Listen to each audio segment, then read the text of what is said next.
I don't think I've hid that from anybody. I've I've not been a man of faith for very long, about 4.5 years to be exact. But God has really been doing the work in me, and I can see where it's kind of been fast tracking me. Like I seem to be just climbing that ladder quick. Now the result of that is that it seems like I'm always in a test. Seems like He's always teaching me, and sometimes, look, just to be honest, I don't learn my lessons either. So I believe that today's test is: are you going to get up here and do what I've called you to do when everything in your life ain't going right? I rode a motorcycle over here, right?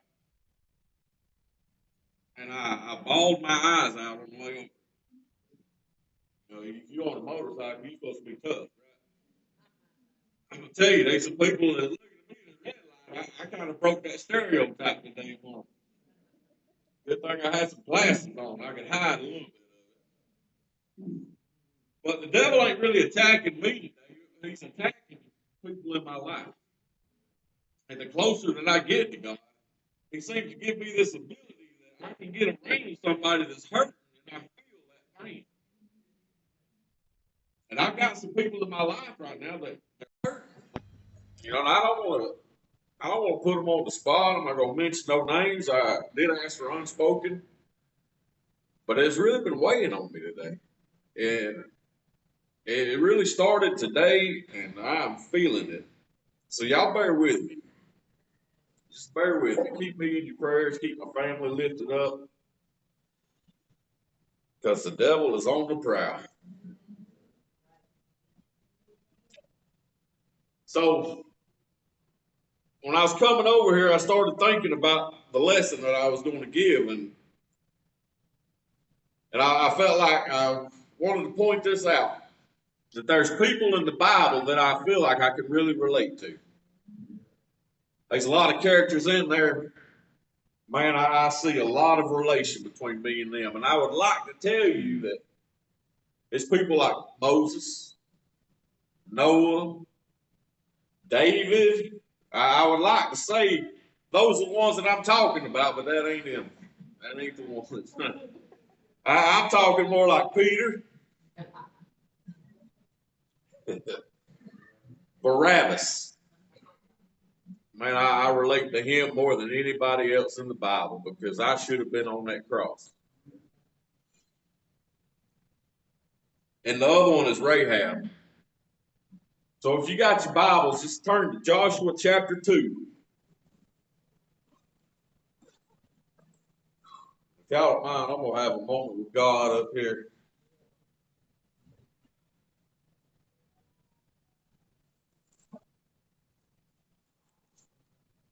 Father, I just thank you for this day. I thank you for this faith and this trust that you put into me, and it still overwhelms me to think that you could use somebody like me. Father, I just pray that your message is brought here tonight. Father, I pray that I have the strength to deliver it, courage to say what you want me to say. Father, I just pray that it's all about you tonight. I just want to point people to you. I want to show them the kingdom. Father, I just want to talk about the goodness of God. Father, I just pray that if I can't do that, that if I get in the way, that you just sit me down. Father, if you can't use me here tonight for your glory, for your good, just move me out the way. Father, I pray that your word just goes throughout this room here today. Father, I pray that it resonates in hearts, that it encourages people, that can build their faith. Father, I pray that it's something that just touches their hearts and they take it with them and they apply it to their lives.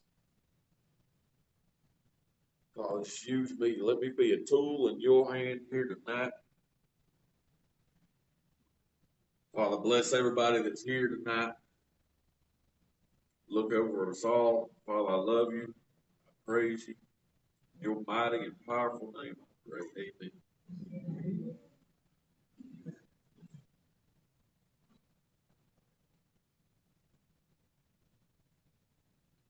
So Joshua chapter 2, I got a few verses picked out that I'm going to go over, starting in verse 1. Now Joshua, the son of Nun, sent out two men from, now look, before I go any farther, I was educated in Polk County. Now Joshua, the son of Nun, sent out two men from Acacia Grove, some grove, to spy secretly, saying, "Go view the land, especially Jericho." So they went and they came to the house of a harlot named Rahab and lodged there. Verses 10 and 11. For we have heard how the Lord dried up the water of the Red Sea for you when you came out of Egypt, and what you did to the two kings of the Amorites who were on this side of the Jordan, Sihon and Og, whom you utterly destroyed. And as soon as we heard these things, our hearts melted. Neither did there remain any more courage in anyone because of you, for the Lord your God, He is God in heaven above and on earth beneath. Now I'm going to read 15 through 20. Then she let them down by a rope through the window, for her house was on the city wall. She dwelt on the wall, and she said to them, "Get to the mountain, lest the pursuers meet you. Hide there 3 days until the pursuers have returned. Afterward you may go on your way."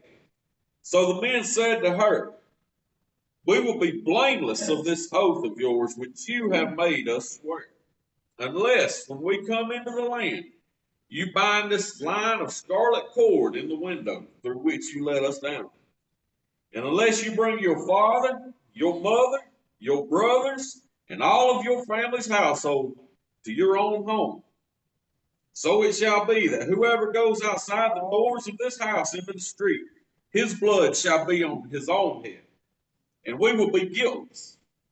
And whoever is with you in the house, his blood shall be on our head if a hand is laid on him. And if you tell this business of ours, then we'll be free from your oath which you made us swear."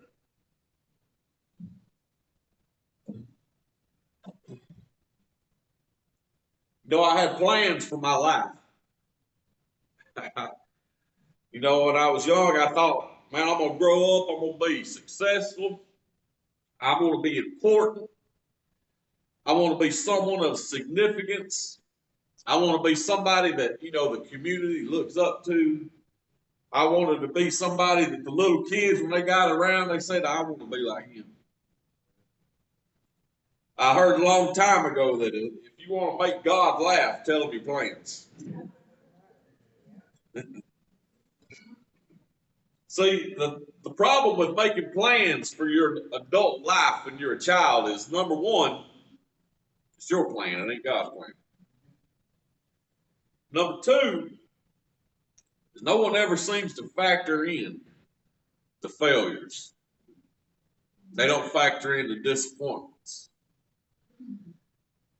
They don't factor in the discouragement that you get. They don't factor in those people that are going to go behind your back. They don't factor in people that's going to try to run you off the road every time you get going. They don't factor in all that. And that's just like life. When people get married, they don't plan on it failing. They don't plan on arguments over the children. They don't plan on arguing how you're going to raise them, how you're going to discipline them. They don't plan on arguments over long hours. They don't intend on having arguments with the in-laws. They don't anticipate domestic violence. They don't plan on having a spouse that just won't be faithful.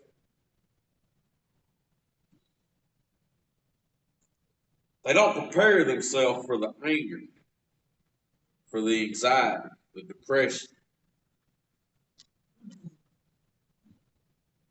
They didn't plan on that first drink that they took to cope with all this problem, to take them to a road of alcoholism. Those drugs that they thought was going to help them get through this tough time, they didn't know that it was going to cause them to be a drug addict.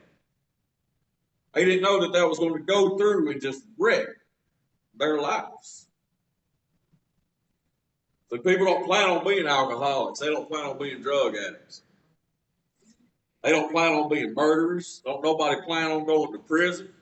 They don't plan on being adulterers. People don't plan on being homosexuals, and they don't plan on being harlots. Ain't nobody ever growed up said, I'm going to be a prostitute when I grow up. It's not people's plans. You know, there's lots of turns and curveballs, disappointments, a lot of broken dreams that leads to the decision that if I'm going to continue to survive, I have to become a harlot living on the walls of Jericho. You know, when you get into a situation like that, you just got to lower your standards. You got to take whatever dignity that you got left, you got to put it in the bottle. Go ahead and set it on the shelf. If you got any self-worth left by then, you got to take it, put it in a filing cabinet, file it away for a later date. Because dignity, self-worth, self-respect, all that stuff is going to get in the way of doing things like that. That's all going to stand in your way. And you know, it's easy for society to think less of somebody that does that. It's easy to look down on somebody that's backed themselves into a position like that. You know, we tend to look down on them and think, look at them. Like we wasn't all created by the same creator. Like God didn't know who they was before they was formed in the womb. Like God didn't have plans for them to prosper. Plans of good, peace, not plans of evil. Like God doesn't have a future for them. Like Jesus didn't go to the cross for them also. See, our society wants to categorize sin. We got different levels of sin. You know, and I want to tell myself sometimes that, yeah, I sin, but at least I don't do that. At least I ain't doing what they doing over there. You know, and I can talk about your sin. I can talk about your sin all night, but let's not change the conversation to my sin. Because that makes me a little uncomfortable. I like to be in my comfort zone, so let's talk about your sin. You know, if I ever start wanting to cast some stones, I need to go find a mirror. Or maybe start with some boomerangs. Right? I seen a meme on Facebook before that said, if Paul was here today writing letters, you best believe the Church of America is going to get one. You know, the church seems to think when the pastor's up here talking about sin like he ain't talking about theirs. I promise you. Pastor Tom's up here talking about sin, he's talking about all of it. See, my sin carries the same penalty as your sin. My sin carries the same penalty as a harlot, as a murderer, adulterer, homosexual, thief, an addict, because it'll all send you to the same place. It all carries the same sentence, But the blood pardons their sins just like it pardons mine. See, Rahab, she was considered the worst of the worst in Jericho. Oh, about the same way we view prostitutes now today, right? But I love, man, I just love how when God was writing this story, this is who he used.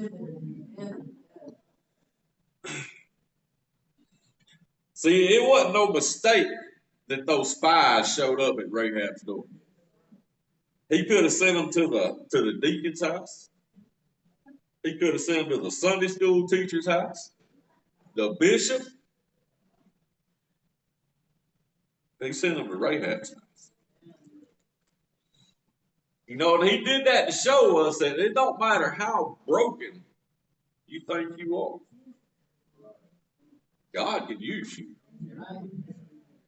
It don't matter what you've done. It don't matter how long you've done it. It don't matter how many people it's affected. God can use you. Man, the things that God can do with a willing vessel. That's all it takes. You just got to be willing. And I love how when Rahab was in the midst of her sin, when she was in the midst of that brokenness, when she was in the walls of Jericho, living in all her sin, God sent two spies.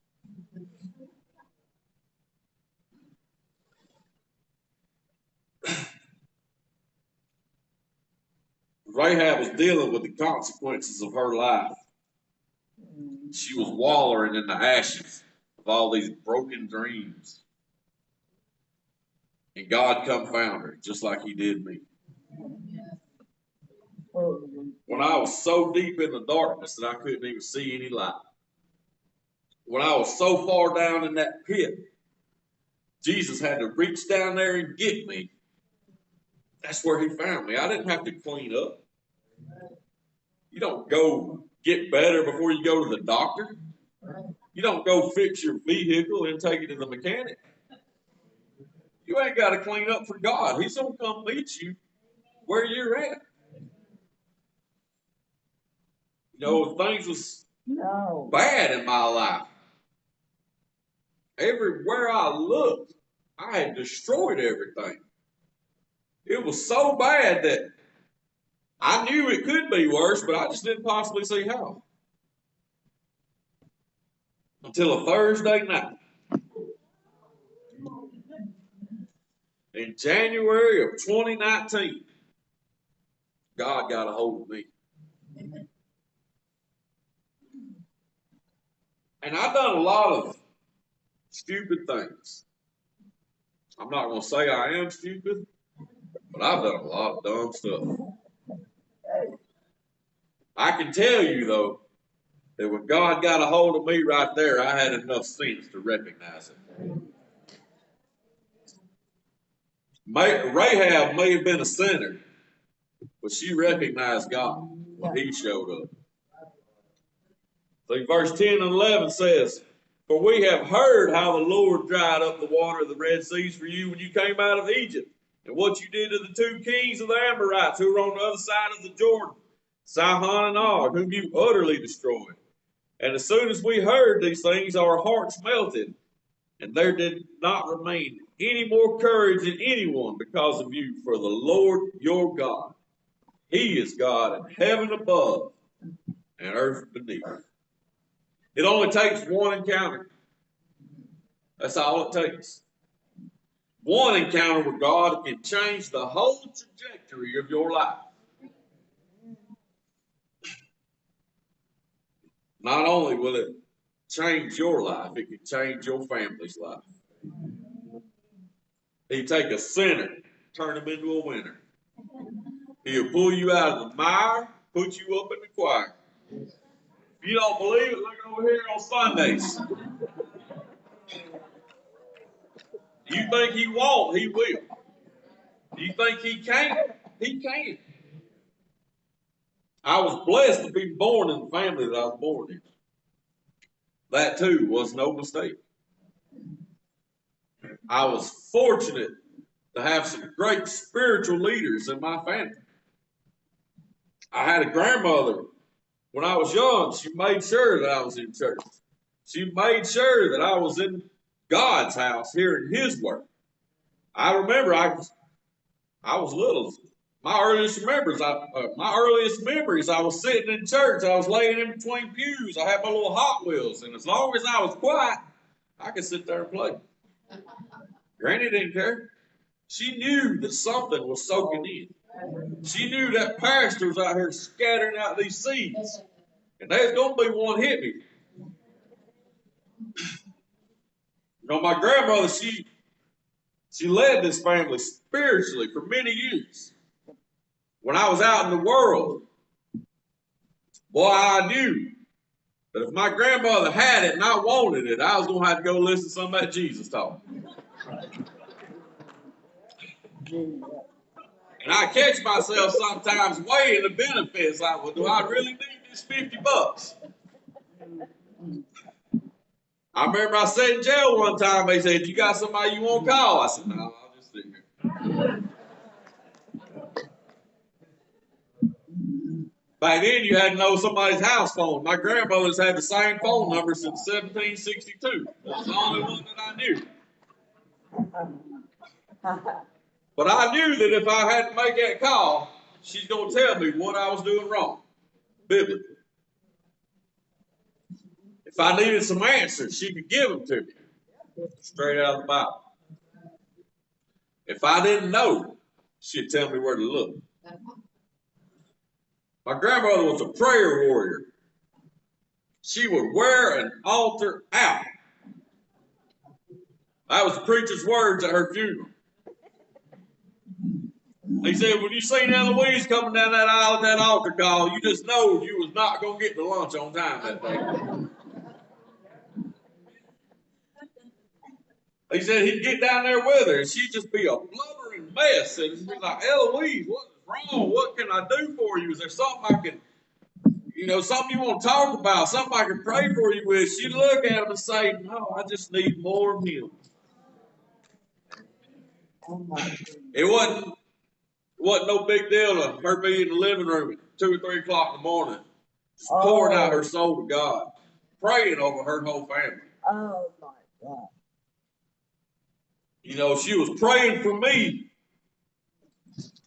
when the world had written me off. I could hear her thanking God for the things that He was going to do in my life. She knew that there were some seeds that were sown in there, and she knew that one day it was going to be a harvest. And I did everything I could to try to distort that view, but she held on to her faith. She had a scarlet cord in the window. Now that my grandmother has passed, my mother has picked up the torch. And one day I will.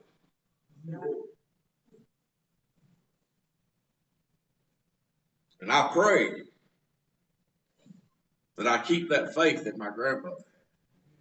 I pray that I can pray over my family like my grandmother did, like my mother does now. I pray that I can just hang on to that scarlet cord. See, I got family that they got seeds sown in them. They was in church as a kid, just like I was. But they still running. They still running. And scarlet cord is all I got to hold on to sometimes.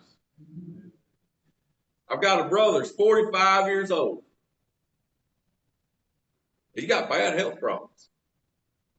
He's in the hospital every so often. He's getting fluid drawn off of him because he will not put down an addiction. He was testifying to God at 12 years old. While I was sitting in the church waiting for it to be dismissed, he'd stand up. Like, what are you doing?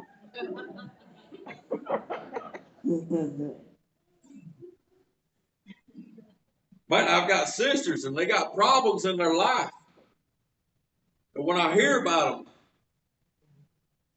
all I can do is pray. When I keep hearing things keep going wrong time and time again, when it seems like it's one after another attack for them, it's like I know how to fix it. They don't seem to do it. They just not turning it over. They not submitting 100% to God. And that's where I was at. Everything was wrong in my life. And I had to submit. And I know how Jesus can fix you. I know it. But I trust his timing. Because I know that when the time is right, he'll make it happen. And until then, I'm going to stand on God's promises. Until then, I'm going to be a light. And it ain't my light. I'm just reflecting his. I'm going to tell of the goodness of God. I'm going to let everybody know what he's done for me. I ain't going to be ashamed. I stood on the side of the road with a road sign one time that said Jesus 2020. Right next to a whole bunch of people holding some Trump signs.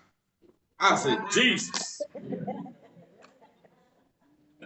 I'm going to stay prayed up. I'm going to put on that armor. I'm going to keep that scarlet thread in the window. You know, chapter 2, verse 15, it says that she lived on the wall. It says she dwelt there. Now, when Joshua came in, he marched around that city 7 times. On the 7th day, they shouted. It says the walls fell flat. It says the walls was utterly destroyed. I don't know how that works. I know Rahab lived on the walls. I know the walls fell flat. I don't know how that worked right then. But I have seen in my life, I've seen in other families, how you can be in the midst of something that God has plans on utterly destroying, and you can come out unscathed. When he destroyed my life, when them walls came crashing down in the city of Jericho that I was living in, I come out unscathed. When all that dust settled, I came out with a glow about me. People that knew me, they knew that something was different. See, I was a harlot while I was in those walls. But when those walls crumbled, I come out covered by the blood of the Lamb. Man, I had a group of angels that had charge over me. God said, watch that one. He's mine. I had a table in the presence of my enemies. I had a head anointed with oil.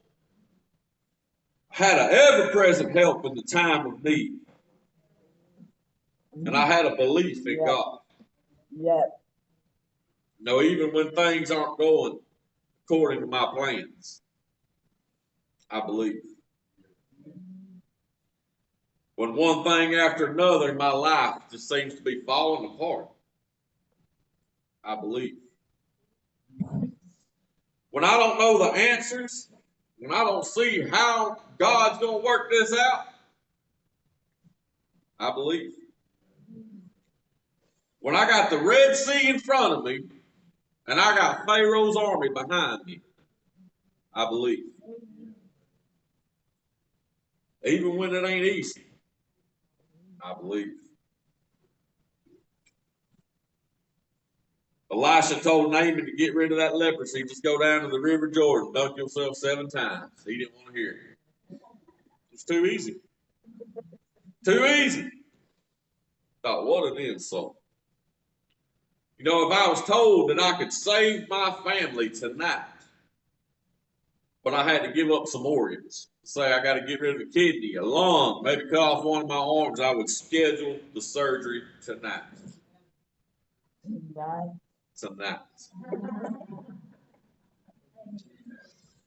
If I was told that I had to raise $1 million to save them, everything that I own would be for sale tonight. I'd have 18 GoFundMe pages up before the night was over. But sometimes it's easier than that. It's easy if you can pray for them. But if you can pray for them and you can keep your faith up, that's like hanging that scarlet thread in your window. But can you keep praying when your prayers seems like they go unheard? Can you keep praying when it seems like all this praying I'm doing and I don't see no results? Can you keep praying when the more you pray, it seems like the worse that situation is getting? The more I talk to God about that situation, it just seems to be blowing up over there.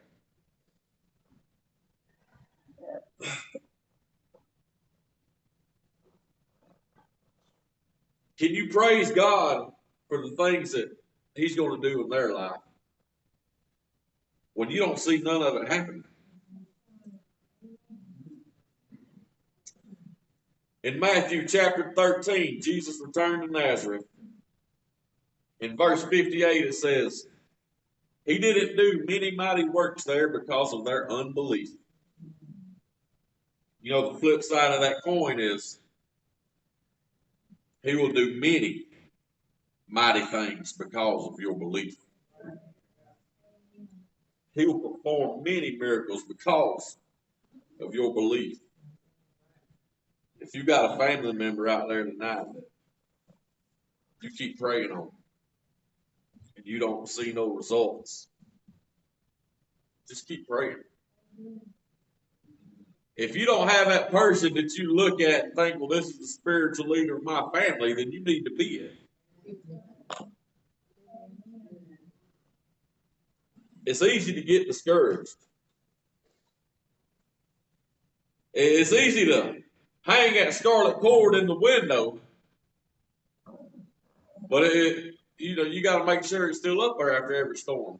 You got to make sure that it didn't get blown out. You got to make sure that when Joshua comes to wreck that place, that you got that cord in the window.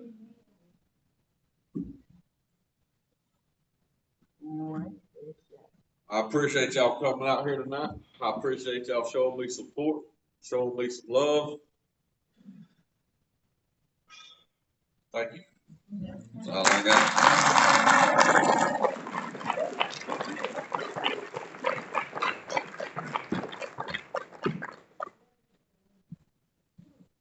Thank you.